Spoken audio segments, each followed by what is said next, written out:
Hi guys, sorry to interrupt your viewing, but please subscribe to the channel and like this video. Thank you. It started on a Sunday afternoon, the kind of ordinary day that tricks you into thinking life is stable, predictable, fair, even if it's been whispering otherwise for years.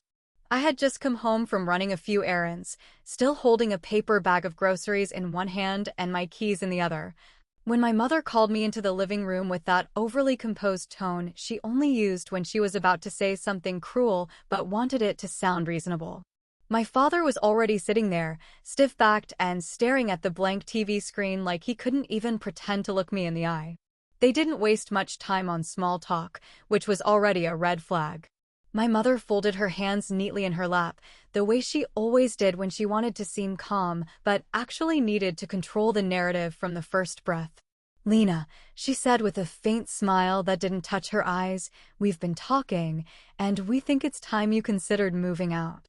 Erica's going to be taking your room." The words didn't even register fully at first. I just stood there, half thinking I'd misheard her, half waiting for the punchline. But it came with no laughter, just more perfectly manicured sentences wrapped in practiced concern. "It's a natural transition," my father added, still avoiding my gaze. "You're an adult now. You've outgrown this house.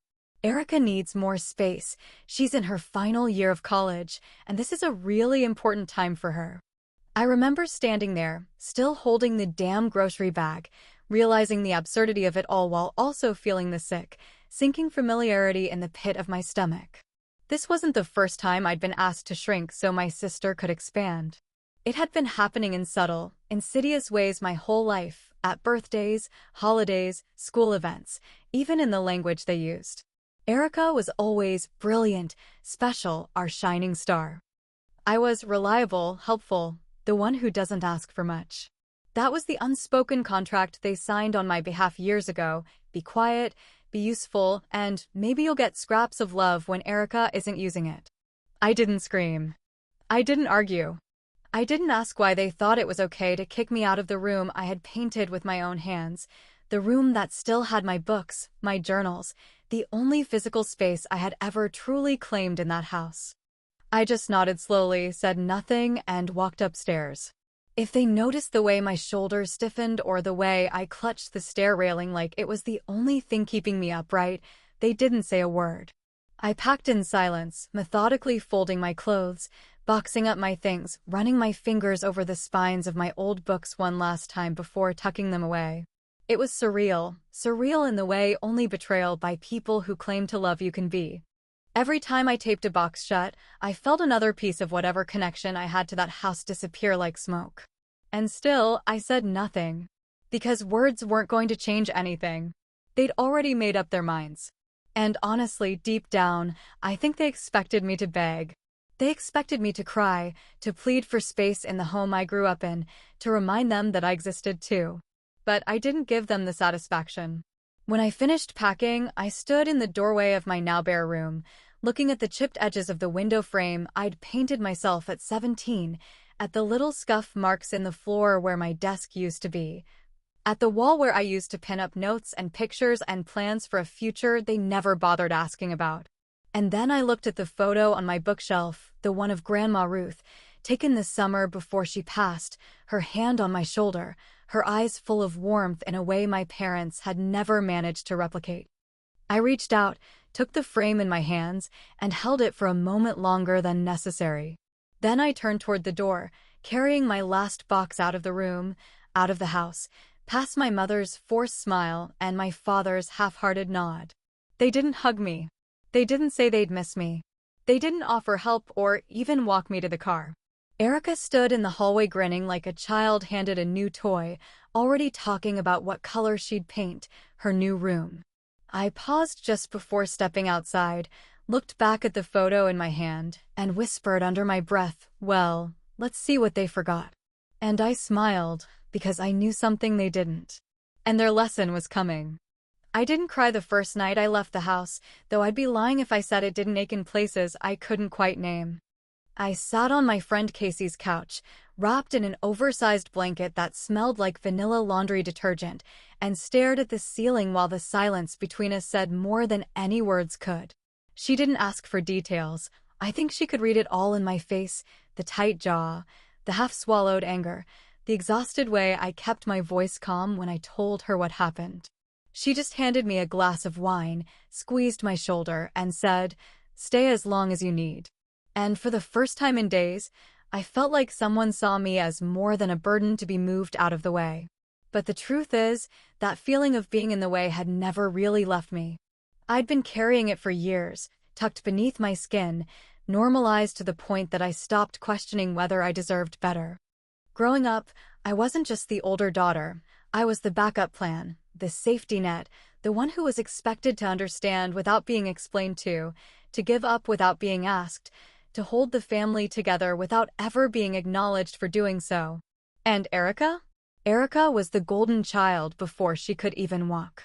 She was praised for everything, celebrated for nothing, and somehow still made to feel like a queen simply for existing. I remember being 10 years old, watching my parents throw a backyard party for Erica's 5th birthday like it was a royal coronation. Balloons, cake, music, rented ponies, everything she wanted.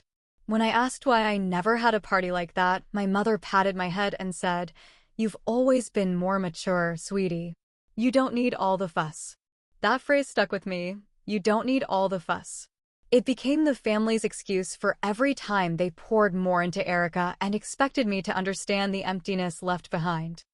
I was 12 when she broke my favorite snow globe and laughed about it. My father shrugged and said, "She's just a kid. Don't be so sensitive." I was 15 when she stole my clothes and posted selfies in them online, mocking me in the captions. My mother told me, "She's just expressing herself. Don't make it a big deal." I was 17 when she crashed my car on a joyride and somehow still managed to be the victim in their eyes. I was always the one expected to clean up, apologize, step aside, and somehow still smile through it. Because if I didn't, I was the difficult one. The jealous one.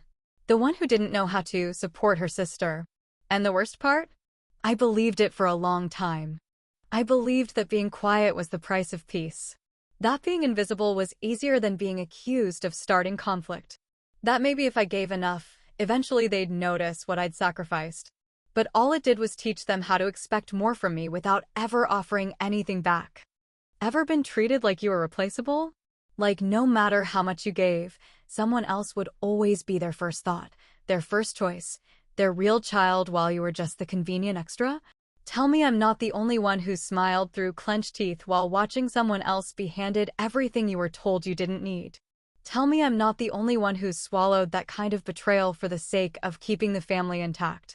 By the end of the week, I'd settled into Casey's spare room like it was my own, grateful for the silence, for the lack of judgment, for the fact that no one here was asking me to step aside so someone more important could feel comfortable.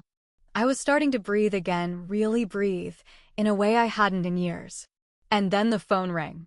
It was a number I didn't recognize at first, but something in my gut told me to answer. When I picked up, a calm male voice said, "Lena, this is Mr. Doyle. I was your grandmother's attorney.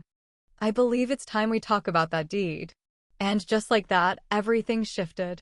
When I walked into Mr. Doyle's office that afternoon, I didn't know what to expect, but I certainly didn't expect my entire sense of history to be flipped upside down within 15 minutes of sitting across from his desk. The room was plain, simple walnut furniture, soft gray carpet, and a ticking clock on the far wall that felt a little too loud for the silence we sat in while he organized a few files. He greeted me with a firm handshake, formal but kind, and I could tell right away that he wasn't the type to waste time with unnecessary words.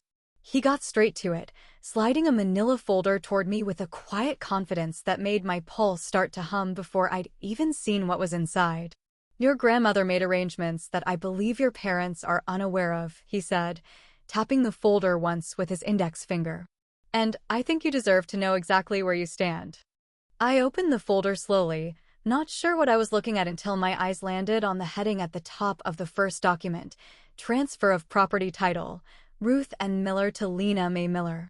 My heart kicked hard against my ribs, and I looked up at Mr. Doyle, trying to make sense of what I was seeing.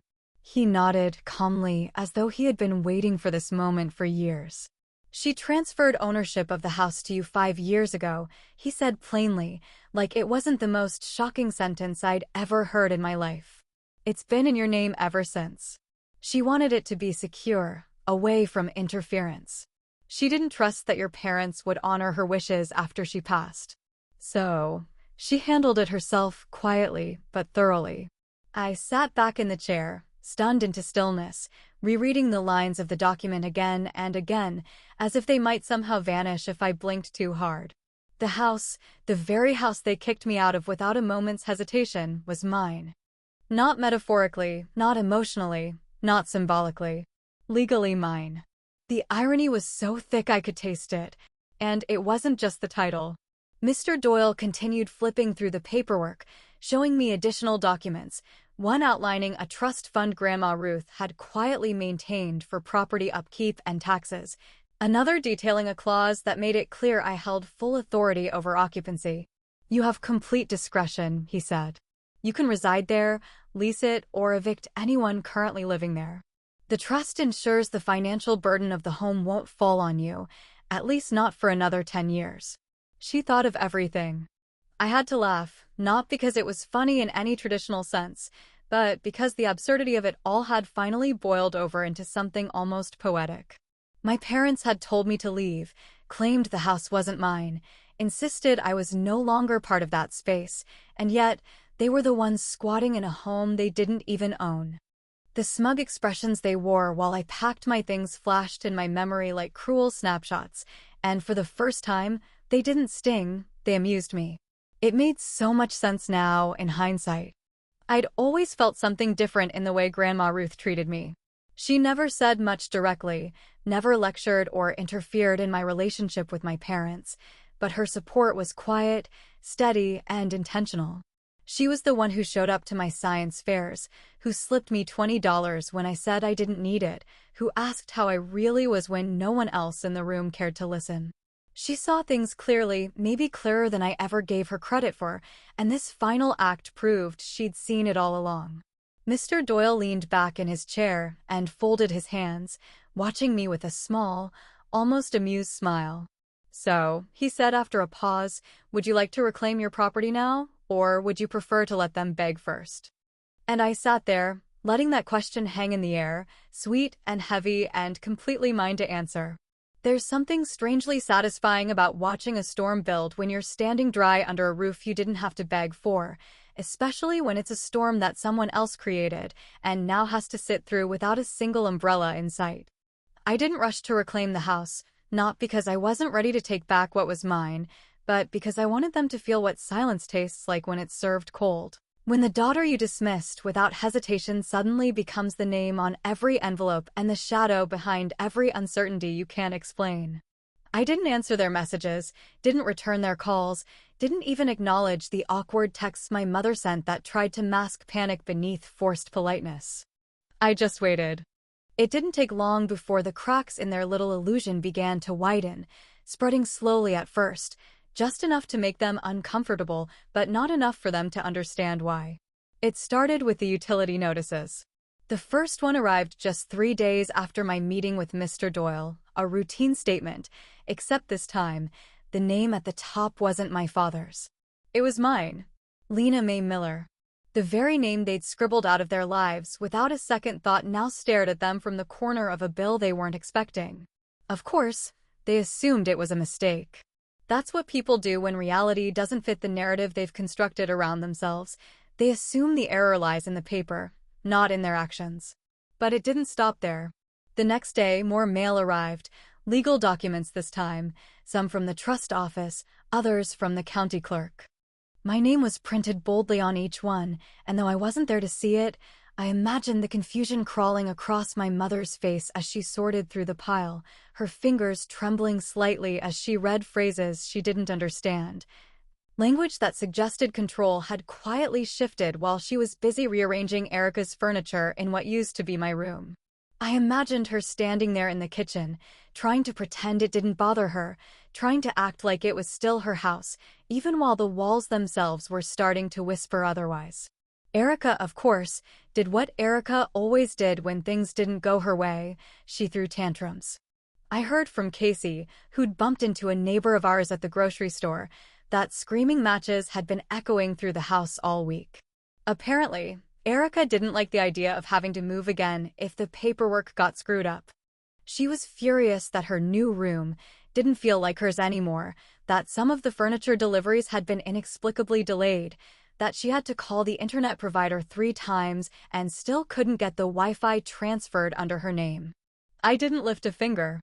I let them stew in the silence they'd created when they told me to leave, let them taste the echo of their own arrogance without interruption. I could have called. I could have explained everything. I could have marched back in and laid out the truth in one neat, devastating sentence, but where's the justice in that? No, this wasn't about being loud. This was about making them feel every inch of the space they'd cleared for Erica, only to realize it wasn't theirs to give away in the first place. The messages from my parents began to change tone quickly. The early ones were curt, dismissive, still soaked in the assumption that they were in control. Lena, we need to talk about something. There seems to be some kind of error. Did you mess with the billing address on purpose? But when I didn't respond, the language began to shift, curious first, then confused, then concerned. My mother's last voicemail sounded like she'd swallowed her pride, but didn't quite know how to chew it. Sweetheart, I think we should discuss something. It's probably nothing, but we'd appreciate if you could stop by soon. I didn't. I stayed quiet, kept my distance, let them spiral on their own time. I wanted them to sit with that uncertainty, to feel the weight of every decision they made when they shoved me out like I was disposable. I wanted the silence to grow so thick they had to wade through it, step by step, until they were choking on the consequences of their own entitlement. And then finally, the call came. It was my father this time, rare, considering he usually left the messy work to my mother, but his voice was different. Lower, tighter, unsure in a way I hadn't heard since childhood. Lena, he said, hesitating for just a second, can we talk? Something weird's happening with the house paperwork. And I smiled as I set the phone back down, letting the voicemail play out into the stillness of my borrowed room, because now they knew. And they were starting to understand just how badly they'd miscalculated. I didn't say yes to meeting them right away, not because I was trying to be cruel, but because some stories deserve to simmer before you write the final chapter. I let a few more days pass, letting the discomfort linger in their bones, letting the silence thicken around their questions, letting their uncertainty stretch just a little longer than they could bear. Eventually, I told my father I'd come by the house, but only if he could guarantee everyone would be there, him, my mother, and yes, even Erica.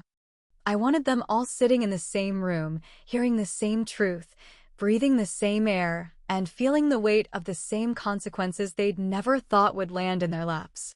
The day I returned to that house, I didn't walk in like a wounded daughter. I walked in like a woman with every right to be there, because I finally understood that I didn't owe them grace they never gave me. I pushed open the front door without knocking, letting it swing wide like I owned the hinges, because legally I did. The familiar scent of lavender cleaner and cheap candle wax clung to the walls like a desperate attempt to make everything feel normal again, but nothing about that house felt the same anymore, not to them, and certainly not to me.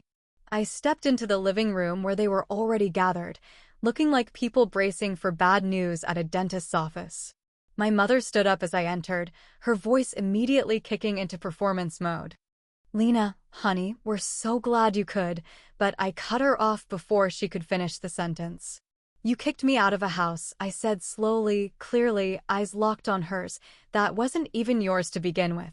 For a moment, everything stopped.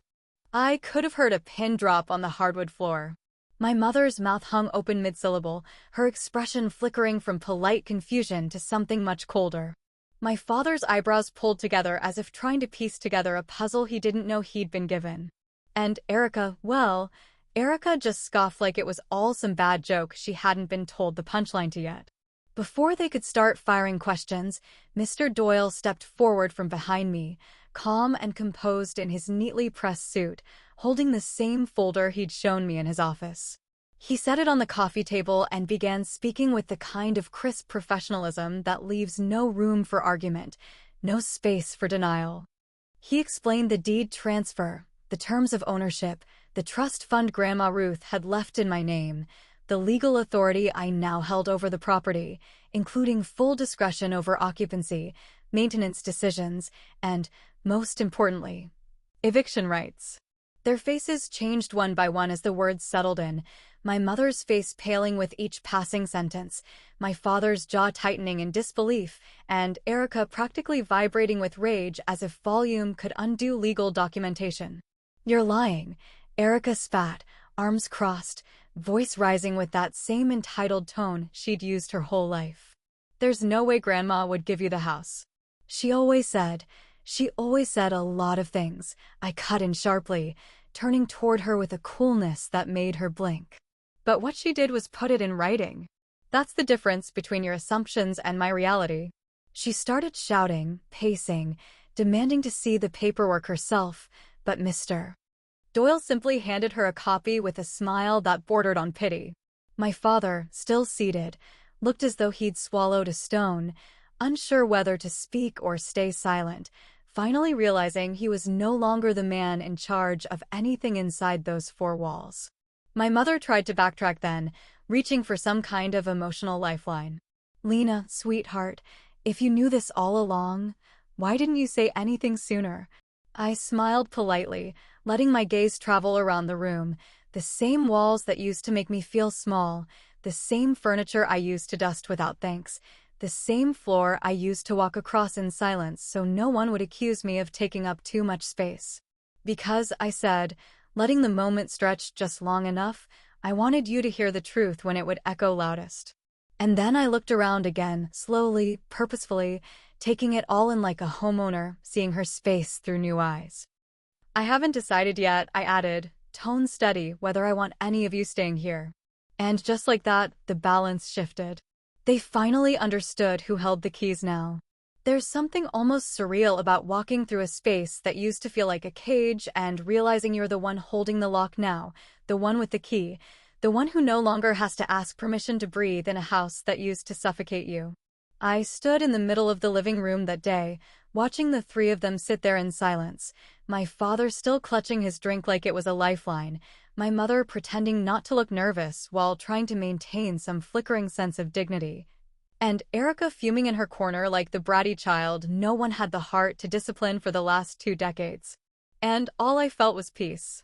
Not satisfaction, not vengeance, not even anger anymore, just peace. The kind that comes when you finally stop begging people to see your worth and start seeing it for yourself instead. I'd spent years shrinking myself to fit the narrow role they assigned me, the reliable one, the helper, the quiet placeholder who wasn't supposed to need anything, wasn't supposed to complain, wasn't supposed to expect more than second place in her own damn family. And they'd played their roles so well too, my mother with her backhanded compliments, my father with his cold dismissals, and Erica with her tantrums, always rewarded, always defended, always prioritized. But not anymore. The truth is, I wasn't interested in revenge, not really. I didn't need to evict them on the spot or scream at them or list every memory that still stung like an old bruise. That would have made it about them again, about their feelings, their guilt, their drama. No, what I wanted was something quieter, but infinitely more powerful. I wanted ownership, not just of the deed, not just of the walls and windows and locks, but of my story, my voice, my space, my self-worth. I didn't want apologies that came too late or tears that served no purpose. I wanted clarity. And I had it now. After Mr. Doyle left, the house fell into that thick kind of silence where no one knows what to say and everyone is too afraid to speak first. I didn't fill the space with explanations. I let it stretch. Let it echo. Let it weigh down on the shoulders that had once pushed me out like I was disposable. And when I finally spoke, I didn't raise my voice. I didn't need to. "I'll let you know what I decide," I said plainly, turning toward the door. "In the meantime, I suggest you start thinking about how quickly you can pack if you need to." Erica screamed something behind me, something childish, sharp, something about how this was unfair and crazy, and how I was just doing this to humiliate everyone. But the funny thing was, I didn't even feel like I was doing anything at all. The humiliation didn't come from me, it came from their own behavior finally catching up to them, from the realization that everything they thought they controlled had never really belonged to them in the first place. I didn't slam the door when I left. I didn't look back, either. I walked out slowly, the same way I'd walked out when they pushed me away the first time, except now it wasn't exile. It was power. It was ownership. It was freedom. Over the next week, I didn't return their calls. I let them sit in their discomfort. I didn't rush a decision about the house. I didn't even talk about it much with Casey, who asked a few times, but respected my space. I needed to be alone with it. I needed to think not about them, but about myself for once. About what I wanted. About what felt right. And strangely, for the first time in my life, I didn't feel like I owed anyone a single explanation. I don't know if they'll ever really understand what they did to me, or how deeply it affected me to spend years feeling like a placeholder in my own family. I don't know if they'll ever connect the dots between all the small rejections and quiet cuts that made me feel like I was never enough, never wanted, never real in their eyes. But maybe that's not the point. Maybe what matters isn't whether they see it now. Maybe what matters is that I do. I see it clearly. I see that I was never the problem. I see that their love came with conditions, and I finally see that I'm not required to accept it just because they share my blood. I see that silence isn't always grace. It's often a survival strategy, and sometimes, silence becomes the sharpest weapon in the room when you let it stretch long enough. They treated me like I didn't matter, until I did. And now, I decide who stays and who goes.